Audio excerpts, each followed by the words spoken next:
For today's topic, we are going to discuss and understand secretory status determination.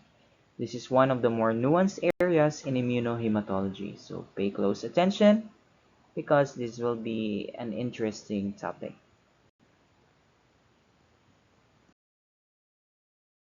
Lesson, you should be able to explain the mechanism of the expression of secretory status, discuss the principle of identifying secretory status, enumerate and prepare the equipment and materials needed in the determination of secretory status, interpret the detection of secretory status properly, report the result of the secretory status accurately.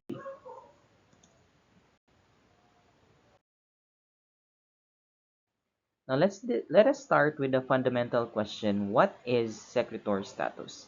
Secretory status refers to the mechanism by which soluble A, B, and H antigens are or are not present in an individual's bodily fluids. So the presence or absence of these antigens in fluids like saliva, urine, and other secretions is what we call the secretory phenotype. So this is genetically determined. Individuals who are secretors produce soluble blood group antigens in their secretions. Non-secretors do not. It's as straightforward as that on the surface, but the molecular basis is quite fascinating.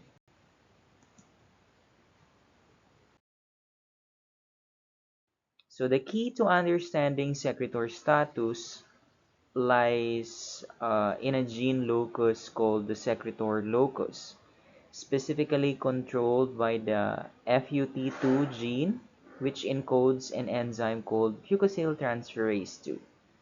Individuals who inherit at least one copy of the SE allele, meaning they have either the big SE or big SE small SE genotype, are classified as secretors.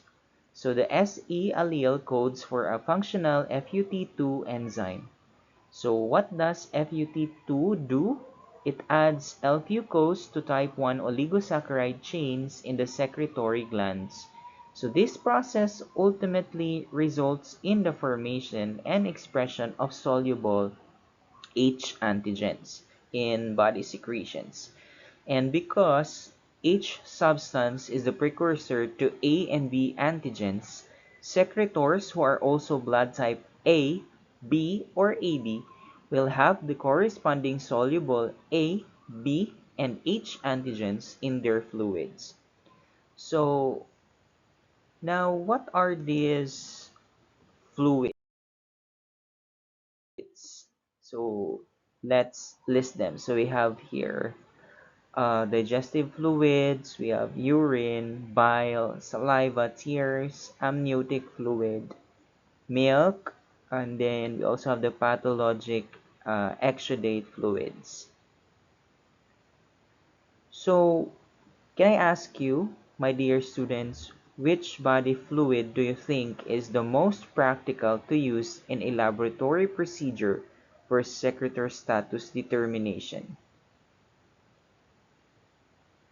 And yes, you are correct. The answer is saliva. So now what about non-secretors? Individuals with the genotype small se, homozygous recessive are classified as non-secretors. The little se allele is what we call an amorph. It does not produce a functional enzyme. Therefore, non-secretors cannot convert glycoprotein antigen precursors to soluble H substances. The result? No soluble A, B, or H antigens in their body fluids, even if those antigens are normally expressed on their red blood cells. Now, let us correlate the genotype combinations with their expected antigen expressions. This table is very important. You need to be able to read it and understand what antigens are found both on the red cell surface and in the secretions. For instance, a blood group A individual who is a secretor, so the genotype is AA or AO, with big SE, or big SE, small SE at the secretor locus will have A antigens on their red cells, but also will have soluble A and H antigens in their saliva and other secretions. So the same blood group A individual who is in non-secretor, small se, will still have A antigens on their red blood cells, but will have no ABO antigens in their secretions. So the most striking case is the Bombay phenotype. Small h at the H locus means no H antigen on the red cell, and combined with a small se at the secretor locus, there are absolutely no ABO or H antigens anywhere, neither on the red cell surface nor in the secretions. How do we actually determine secretor status in the laboratory? So we use a method called the heme agglutination inhibition reaction. The principle is elegant. If a patient's saliva contains soluble antigens, so those antigens will inhibit or neutralize the corresponding antibodies. So this is tested by mixing the treated saliva with specific anti-sera, then adding indicator red cells. So if agglutination is absent, it means the antibodies were inhibited, which means the soluble antigens are present, confirming secretor status. So if you can still recall, so if ever there is a soluble antigen and it will bind with an antibody, so the antibody is neutralized, then there will be no agglutination when your RBCs are added. So the absence of agglutination in this method or test is positive for that antigen. So here's the step-by-step procedure of your secretor status determination. For step 1, we need to collect your saliva sample. So the procedure begins with the collection of 2 ml of saliva from the individual being tested. Saliva is the most practical and accessible secretion for this test. For step 2, the saliva is heated in boiling water for exactly 10 minutes. Why?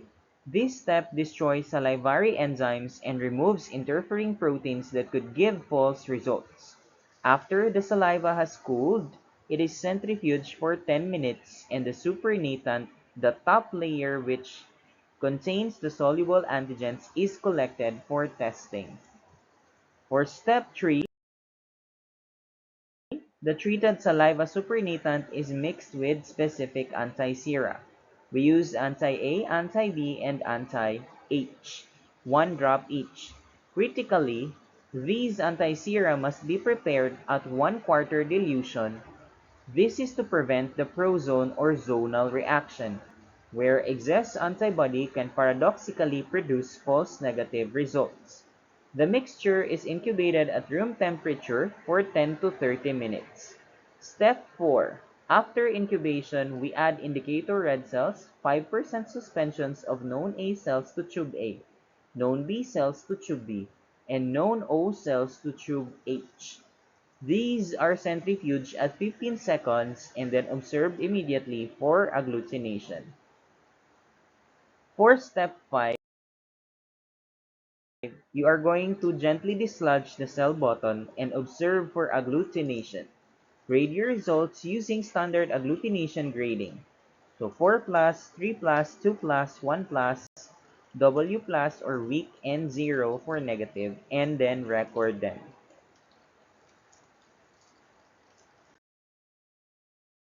Table summarizes the procedure and then the contents of the different tubes. So we have here tube A, we have diluted saliva 1 drop, diluted anti-A 1 drop, and then 5% known A cells is also 1 drop. And then for tube B, we have 1 drop of diluted saliva, 1 drop of diluted anti-B, and 1 drop of 5% known B cells. For our tube H, we have here diluted saliva, 1 drop, and then we also have your diluted anti-H, 1 drop, and then the 5% known O cells, 1 drop. How do we interpret these results?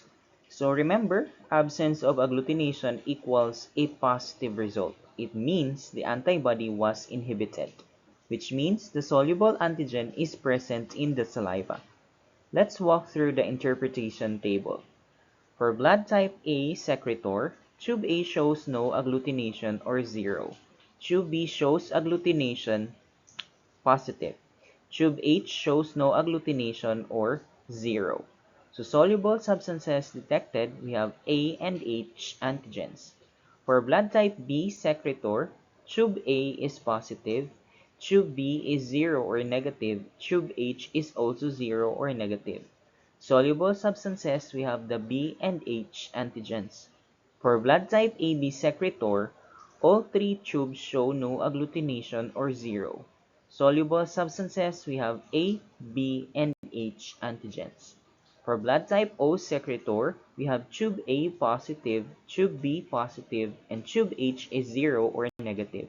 Soluble substance, H antigen only.